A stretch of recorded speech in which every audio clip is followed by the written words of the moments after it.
શિવરાત્રી મહોત્સવની કંબોઈ ખાતે તડામાર તૈયારીઓ શરૂ કરી દેવામાં આવી છે।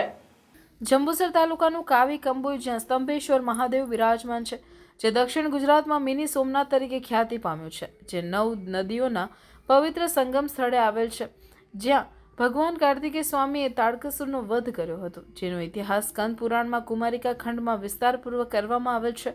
સ્તંભેશ્વર મહાદેવના દર્શન પૂજન માત્રથી અનેક ગણું ફળ મળે છે। કંબોઈ સ્તંભેશ્વર મહાદેવ ખાતે શિવરાત્રી અને અમાસના દિવસે દર્શન પૂજનનો અનેરો મહિમા છે। સ્તંભેશ્વર મહાદેવ મંદિર ખાતે શિવરાત્રીના દિવસે ભવ્ય મેળો ભરાય છે।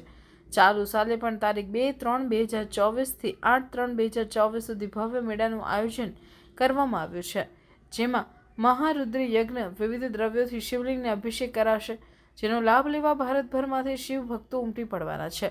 તો દરેક ભાવિક ભક્તોએ દર્શનનો લાભ લેવા કંબોઈ અધિષ્ઠાતા વિદ્યાનંદજી મહારાજ દ્વારા પધારવા જણાવ્યું છે।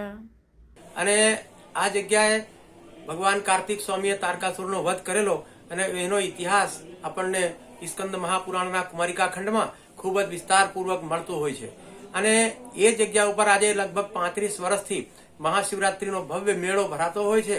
તો આ વર્ષે પણ તારીખ 2, 3 અને 2024 થી 2, 3 અને 8, 3 અને 2024 સુધી આજે ભવ્ય મેળો અહીં ભરાવાનો છે। મહારુદ્ર યજ્ઞનું પણ આયોજન કરવામાં આવ્યું છે અને ભારતભરમાંથી જુદા જુદા વિસ્તારોમાંથી પૂજામાં બેસવાવાળા ઘણા બધા જોડાઓ પણ અહીં આવવાના છે। અને આ તહેવાર દર વર્ષની માફક આજે જેવી રીતે જૂનાગઢમાં મોટો મેળો ભરાય છે, એટલો જ મોટો મેળો આજે સ્તંભેશ્વર મહાદેવ દક્ષિણ ગુજરાતમાં અહીં ભરાતો હોય છે। આ વર્ષે પણ આ કાર્યક્રમ થવાનો છે। આપ સૌને અમારો આગ્રહ કે આપ સૌ ભગવાન સ્તંભેશ્વર મહાદેવના દર્શન કરવા માટે જરૂરથી આપ પધારશો એવા અમારા આપ સૌને વિનંતી છે।